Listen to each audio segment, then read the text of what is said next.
নমস্কার, নাগরিক মনে সবাইকে স্বাগত। Suvendu Adhikari, leader of the opposition, legislative assembly, West Bengal, Kolkata, 1 September 2025।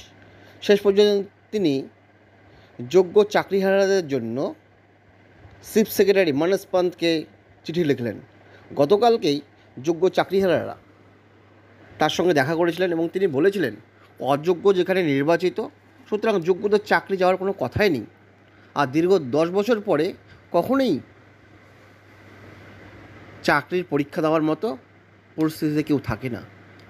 তিনি দাবি করেছেন যদি রাজ্য বিধানসভায় কোনো অর্ডিন্যান্স যোগ্যদের জন্য নিয়ে আসা হয়, তিনি বিরোধী দল হিসাবে সাদরে সেটা সমর্থন জানাবেন। সেই প্রেক্ষাপটেই তিনি মনস পান্ত, চিফ সেক্রেটারি আইএসকে তিনি চিঠি লিখলেন। মূলত আনটেন্টেড টিচারদের জন্য তিনি এই চিঠিটা লিখেছেন। তার সঙ্গে দেখা করেছেন West Bengal untainted teacher association, শিক্ষা অধিকার মঞ্চ এবং রাষ্ট্রবাদী শিক্ষাকর্মী সমাজ। এরা তার সঙ্গে দেখা করেছিলেন বিধানসভার গেটে। সেই প্রেক্ষাপটে তিনি দাবি করেছেন 1806 জন টেন্টেড টিচার খুঁজে পাওয়া গিয়েছে, সেটা এসএসসি আইডেন্টিফাইড করেছে সুপ্রিম কোর্টের নির্দেশে এবং সেটা প্রকাশ পেয়েছে। তাহলে বাকি যারা রয়েছে তারা আনটেন্টেড।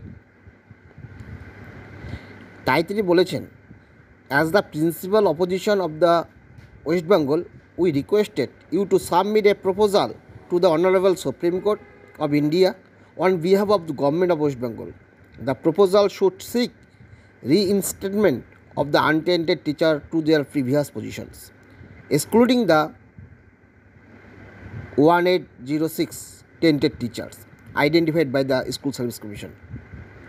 তিনি দাবি করেছেন যে 1806 বাদে বাকি যারা আনটেন্টেড রয়েছে তাদের নিয়ে চিফ সেক্রেটারি সুপ্রিম কোর্টে যাক এবং আনটেন্টেড টিচারদের পূর্বের জায়গায় পূর্বের কর্মে ফিরে দেওয়া হোক। এখন দেখা যাক এই চিঠির প্রেক্ষাপটে রাজ্য সরকারের চিফ সেক্রেটারি কোনো পদক্ষেপ নেয় কি নেয় না। ধন্যবাদ। এছাড়া doctor Shankar Ghosh, chief opposition whip, West Bengal legislative assembly, তিনিও চিঠি লিখেছেন অনারেবল স্পিকারকে, to the honourable speaker, West Bengal legislative assembly. তিনিও দাবি করেছেন যে আনটেন্টেড টিচার যারা যেসব টেন্টেড 1806 জন টেন্টেড হিসাবে এসএসসি আইডেন্টিফাইড করেছে তাদের বাদ দিয়ে বাকিদের জন্য কোনো একটা ব্যবস্থা করা হোক। এই জন্য তিনি অনারেবল স্পিকারকে চিঠি লিখেছেন। এখন দেখা যাক বিরোধী দল হিসাবে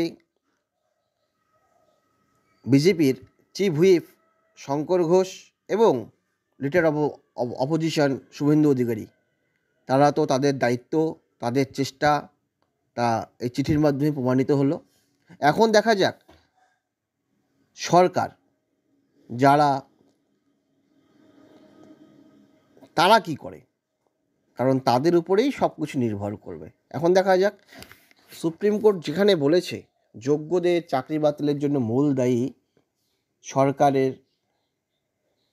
এসএসসির দুর্নীতি, এই জন্য যোগ্যরা আনফর্চুনেট ভিক্টিমাইজ, সুতরাং তাদেরকে সর্বোচ্চ চেষ্টা দিয়ে তাদেরকে টিকিয়ে রাখতে হবে, সর্বোচ্চ চেষ্টা দিয়ে। সেখানে সরকার এখন কি করে সেটাই দেখার বিষয়। ধন্যবাদ।